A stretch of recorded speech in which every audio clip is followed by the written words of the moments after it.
If you ask people across the United States, is the future going to be better than the past? Most say no. My kids will be worse off than I am. They think innovation won't make the world better for them or their children. So who's right? The people who say innovation will create new possibilities and make the world better? Or the people who see a trend toward inequality and a decline in opportunity and don't think innovation will change that? The pessimists are wrong, in my view, but they're not crazy. You've got to enjoy what you do every day. And for me, that's working with very smart people. It's working on new problems. You know, every time we think, hey, we've had a little bit of success, we're pretty careful not to dwell on it too much because the bar gets raised. Well, the thing that you're likely to be world class at is whatever you obsessed over from, say, age 12 to 18. You know, in my case, it was writing software, where I would think I was good, and then I would meet somebody who would tell me I wasn't, and I would look at their code, and I went through 4 sort of comeuppances of, oh, that's what a really good programmer looks like. My best business decisions really have to do with picking people. You know, deciding to go into partnership with Paul Allen is probably at the top of the list. And then subsequently hiring a friend, Steve Ballmer. And having somebody who you totally trust, who's totally committed, who shares your vision and yet has a little bit different set of skills, and also acts as a check on you. You know, some of the ideas you come up with, you run by them because you know they're going to say, hey, wait a minute, you know, have you thought about this and that? And just, you know, the benefit of sparking off of somebody who's got that kind of brilliance, it's not only made it fun, but it's really led to a lot of success. So picking a partner is crucial. I talked to my dad, I talked to Warren, I talked to my wife Melinda. So I have enough people that know me and actually know where my judgment isn't its strongest, where I might get overexcited about something or, you know, forget to think about something. And so they're good at correcting, particularly Melinda, good at correcting whatever those blind spots are. And I think it's good to encourage your friends and advisors to really give them that license. You know, I can go to a party and forget to say hello to various people or something. That's a very minor example of my blind spots. A small number of people that you can turn to on certain key things is a great asset.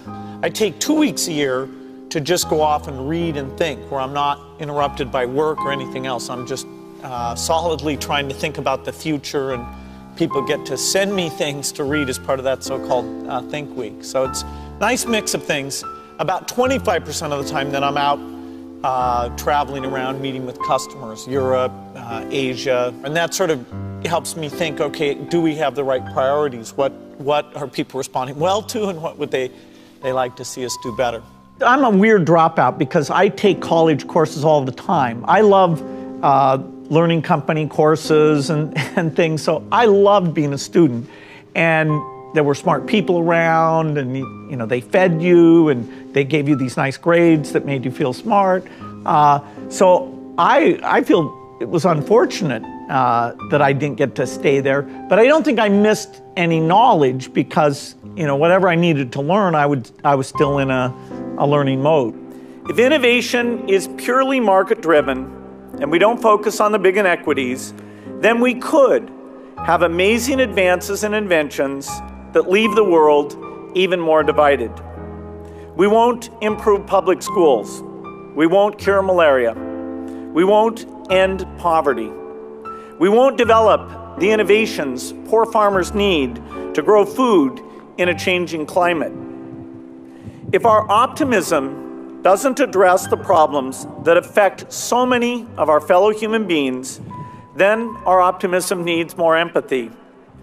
If empathy channels our optimism, we will see the poverty and the disease and the poor schools.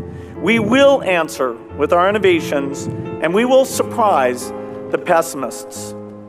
People, I think, don't have a full awareness how 4 billion of the 6 billion people on this planet don't have basic health needs met.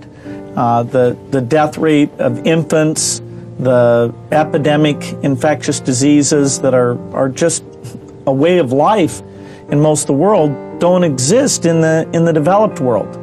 And yet the research isn't going on for the medicines that would get rid of these diseases. Even diseases like tuberculosis, where for a few $100s lives can be saved, that's not being done. Vaccines aren't being moved from the rich world to the poor world.